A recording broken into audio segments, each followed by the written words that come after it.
এবং সবচেয়ে বড় যে বিষয়টা আমাদের চোখে পড়ার মতো সেটা হচ্ছে যে এই বৈষম্য বিরোধীরা শুরুতে তো আপনার রাজনৈতিক দল গঠন করবে এরকম কোনো কর্মসূচি নিয়ে নাই।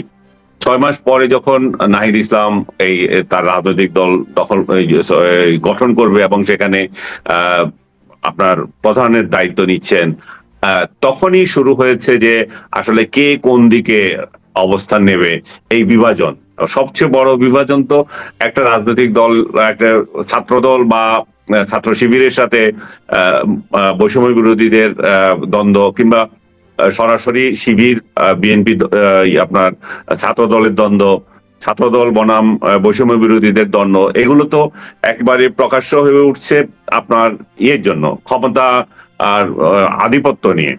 আপনি যে উদাহরণ দিলেন সেখানেও তো একই ঘটনা ঘটেছে, যে ছাত্রদল আর ছাত্র শিবিরের মধ্যে বা বৈষম্য বিরোধীদের মধ্যে যে সংঘর্ষ হয়েছে।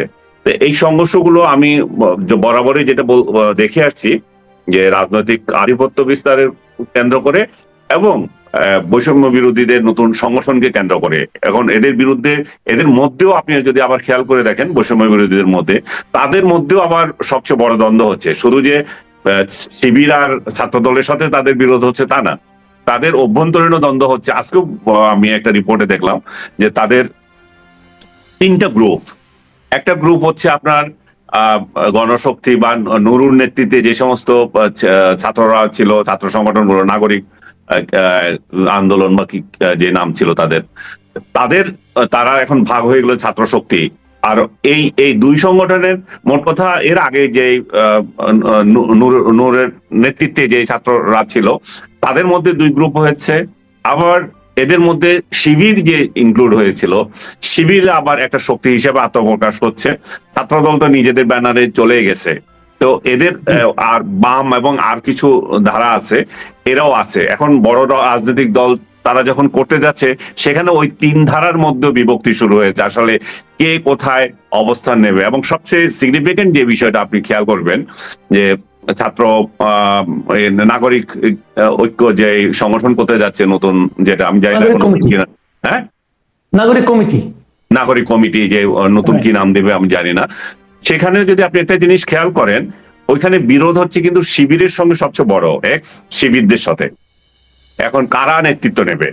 তো এই সংগঠনটার প্রতি কিন্তু বহুদিন থেকে একটা অভিযোগ ছিল যে এরা শিবির ঘেঁষা, এরা অনেক হিজবুতি ঘেঁষা, জঙ্গি ঘেঁষা, হেফাজত ঘেঁষা, অনেক নাম ছিল।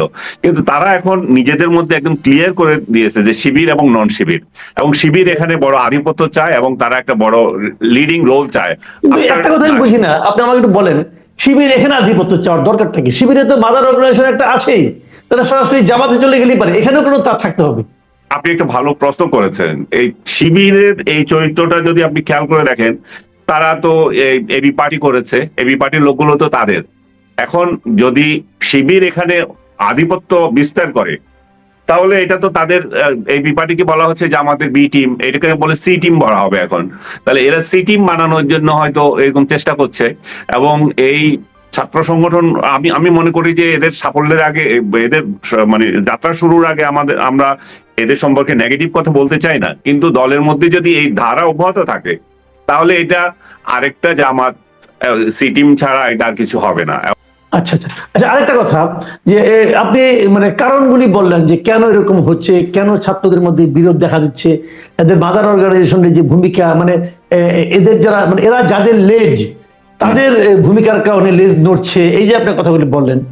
কিন্তু আমার এই ব্যাখ্যার বাইরেও একজন দেশের নাগরিক হিসেবে আপনার কাছে আমার প্রশ্ন, যখন এই আন্দোলনটা চলছিল, আন্দোলনের পর এরা সাফল্য অর্জন করলো, একটা সরকার গঠনের ক্ষেত্রে এরা এমপ্লয়ারের ভূমিকা পালন করলো সরকার প্রধানের ভাষ্য অনুযায়ী, তো তখন পর্যন্ত কি এদেরকে নিয়ে আপনি, মানে আপনার প্রত্যাশাটা কি ছিল? এরা এরকম করবে আপনি ভেবেছিলেন?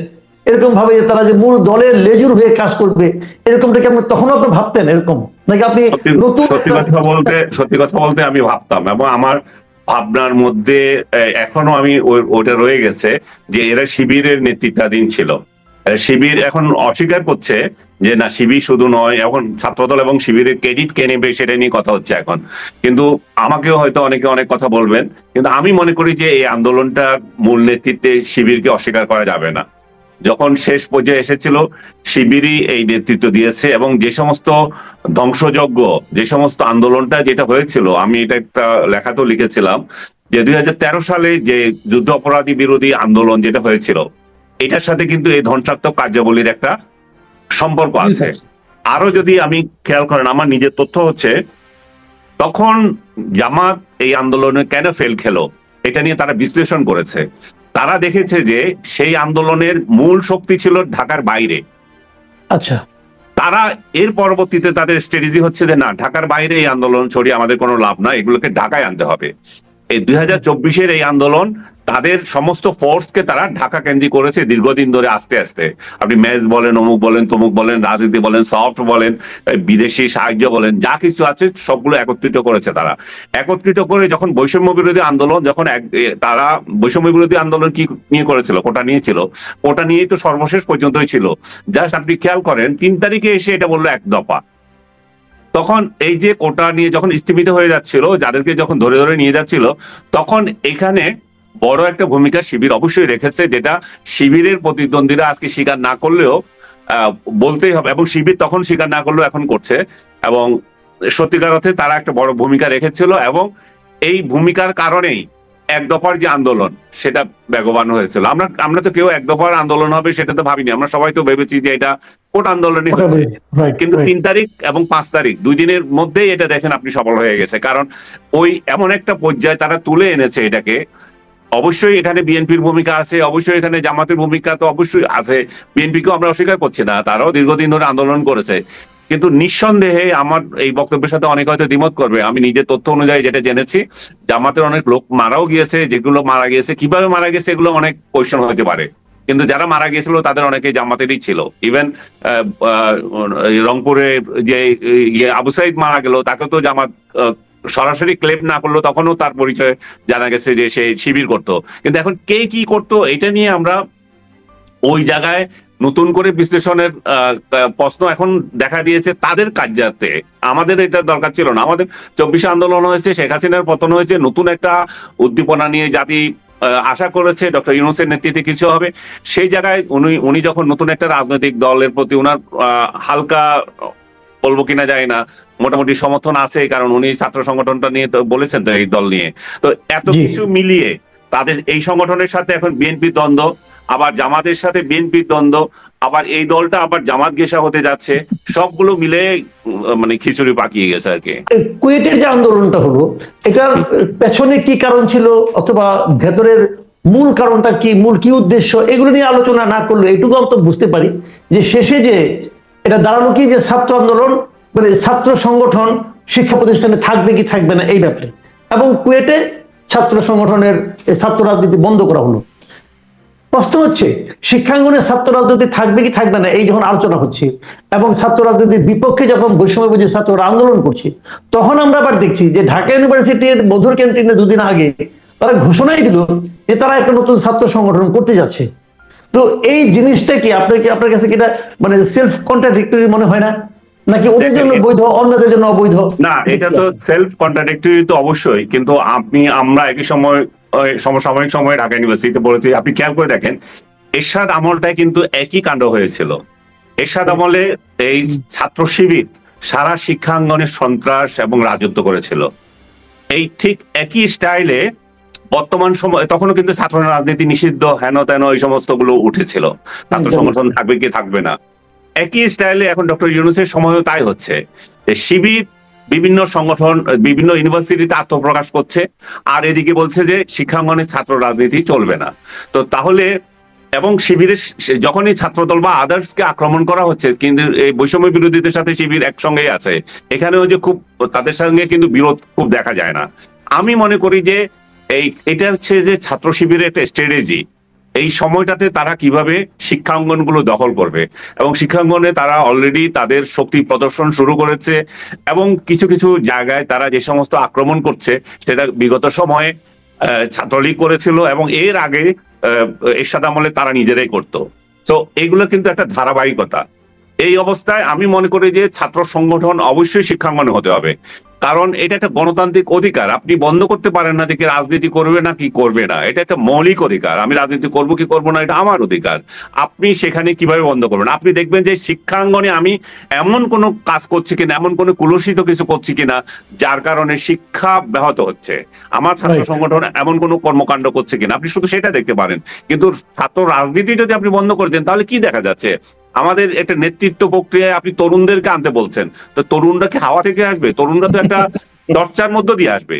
তরুণরা যখন এই রাজনৈতিক চর্চা থাকবে না, তাহলে গাদা ঘোড়া কতগুলো এখানে তৈরি হবে। এবং ভেরি ফ্র্যাঙ্কলি বলতে গেলে আজকে ছাত্র শিবির বলেন, এই যে ছাত্র শক্তি বলেন, কিংবা কিন্তু বাম রাজনৈতিক দলগুলো বলেন, এরা একটা পাঠ্য চর্চা নিজেদের মধ্যে করে, পাঠচক্র যেটা বলে, এটার মাধ্যমে আপনি যদি এদের সাথে কথা বলেন, শিবিরের ছেলেদের সাথে কিংবা বাম ছেলেদের সাথে এবং অন্যান্য যেগুলো এখন নতুন সংগঠন হয়েছে ছাত্র শক্তি সহ অন্যান্যদের, আপনি দেখবেন যে এরা পড়াশোনা করছে, কিন্তু সে একই স্টাইলের ছাত্র দল এবং ছাত্রলীগ পড়াশোনা নাই।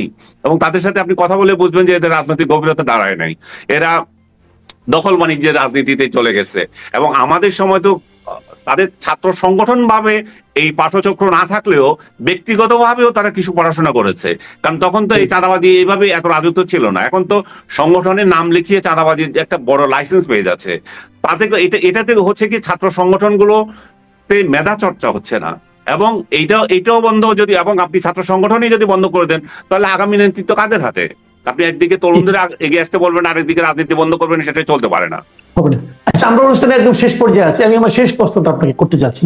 এই যে ছাত্রদের অবস্থান নিয়ে, ছাত্রদের কর্মকাণ্ড নিয়ে, ছাত্র সংগঠন থাকা না থাকা নিয়ে বিভিন্ন রকম আলোচনা আপনি করলেন, এই এত সব আলোচনার পর আপনার কাছে আমি জানতে চাচ্ছি, এই যে ছাত্রদের যে নতুন একটা রাজনৈতিক দল হতে যাচ্ছে, এই বৈষম্য বিরোধী ছাত্রদের মাঝখান থেকে সিনিয়রদেরকে নিয়ে যে দলটা হতে যাচ্ছে, যার নাম এখনো হয়নি, যেটা করার জন্য ডক্টর ইউনূসের একটা প্ররোচনা অথবা উৎসাহ ছিল, সেই ছাত্র সংগঠনের ভবিষ্যৎ নিয়ে আপনি কতটুকু আশাবাদী? আমি বরাবরই বলে আসছি যে এরা যদি আপনার ঠিক আন্দোলনের এই যে অভ্যুত্থানের পরপরই যদি এই সংগঠনটা করতো, তাহলে এদের তেজদীপ্ততা অনেক বেটার হইতো। এবং এই আওয়ামী এবং বিএনপি রাজনীতির বাইরে একটা তৃতীয় একটা শক্তি দাঁড়ানো, তরুণদের নেতৃত্বে একটা যে স্বপ্ন ছিল, তরুণরাই এই আন্দোলন সফল করছে, তাই না? সেটা তো কেউ অস্বীকার করছে না। হ্যাঁ, এই তরুণরা তখন রাষ্ট্র পরিচালনায় একটা ভূমিকা রাখার জন্য নিজেদের গড়ে তুলতে পারতো এবং একটা জায়গায় যেত। কিন্তু এখন যে অবস্থায় আছে তাতে তাদের সাফল্য কতটুকু আসবে আমি সন্দিহান। তারপরেও শুরুটা খারাপ কেন হবে? শুরুটা আমরা আশাবাদী হতে পারি যে বিপরীত একটা রাজনীতি এবং একটা গ্রহণযোগ্য, স্বচ্ছ এবং আপনি কি বলবো, এবং সৎ রাজনীতি তারা তুলে ধরবে। কিন্তু এই জায়গায় আমি যেটা আপনাকে শুরুতে বলেছিলাম, এখানে যদি জামাতের ইন্ধন থাকে এবং ছাত্র শিবিরের ওই সাবেক অংশের প্রাধান্য থাকে, তাহলে এটা সাফল্যতা কতটুকু আসবে সেটাতে আমি সন্দিহান। এবং এটা হয়তো বা জামাতের সি টিম হিসেবে থাকতে পারে, কিংবা বড় জোর তখন এবি পার্টি বি টিম আর থাকবে না, সি টিম হয়ে যাবে, এরা বি টিম হবে।